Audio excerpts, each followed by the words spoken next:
The latest game, starring Sonic the Hedgehog, successfully builds on the fast-paced 3D platforming formula established by Sonic Adventure, but almost everything about the great Sonic Frontiers for Nintendo Switch is affected by its performance and design choices. The anxious wait for a modern 3D adventure starring the Blue Blur is finally over, and while it may have many of the same issues as its predecessor, Sonic Frontiers is still a game that recreates some of Sonic's best, if inconsistent, adventure magic. Many modern iterations of classic franchises have turned their series into open-world formats, such as The Legend of Zelda, Breath of the Wild, and Pokémon Scarlet and Violet. Sonic Frontiers does something similar, but the game is split into 4 large islands instead of one huge interconnected world that players can speed through and explore. While each country is supposed to have its own theme, each stage of Frontiers' world feels and looks very similar with minor differences. Each island has open fields, some ruins, rails, enemies, and jumps, and is fun to traverse, but hard to tell one from the other. Players also have to fight enemies and find a lot of collectibles to help advance the story and increase Sonic's speed, stats, and call abilities. Frontiers does its best to explain it all in the first few hours, but suddenly the amount of information thrown at players can be overwhelming. The skills that can be unlocked in Sonic Frontiers enhance the combat and make it more varied and interesting than in previous games. The skill tree adds blocks, counters, and combos, making Frontiers combat feel more like a Devil May Cry game than a Sonic game at times, and it works surprisingly well. The improved combat is a welcome change that forces players to mix up their tactics when facing the game's increasingly difficult enemies.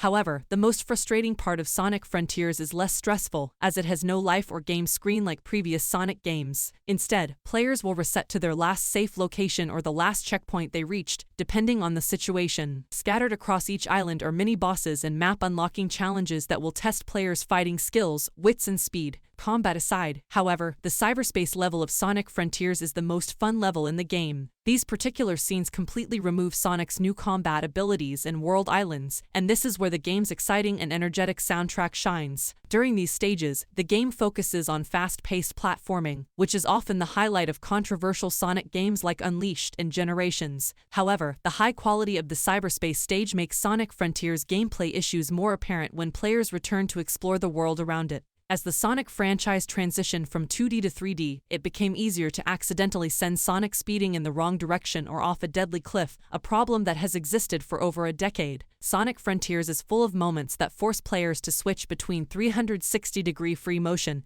and 2D side-scroll moments. These moments can create inconsistencies in the game mechanics and confuse the player in figuring out which direction the game wants the player to go. Sonic Frontiers changes up its gameplay quite often with epic supersonic battles against giant Titan bosses, another offering that adds variety. But like the disappointingly shallow minigames, the game's lack of control and coherence often leads to frustration rather than delight. Sonic Frontiers has taken many steps in the right direction for Sonic games. However, its main flaw is that it tries to do too much, and how well it does it all can vary wildly between fun and annoying. Veteran Sonic comics writer Ian Flynn has written portions of the story, and its narration and music are highlights of the game. Working moments in Sonic Frontiers can be fun and exciting, but when players start to feel at their best, they find themselves in different situations, changing what they're doing, and making for choppy progress. The foundation is here for a consistent experience for the next 3D Sonic game, but Sonic Frontiers feels more like a test than a proper revival of the series. Our rating, 3 out of 5. Thank you for watching. Please like and subscribe and support my channel.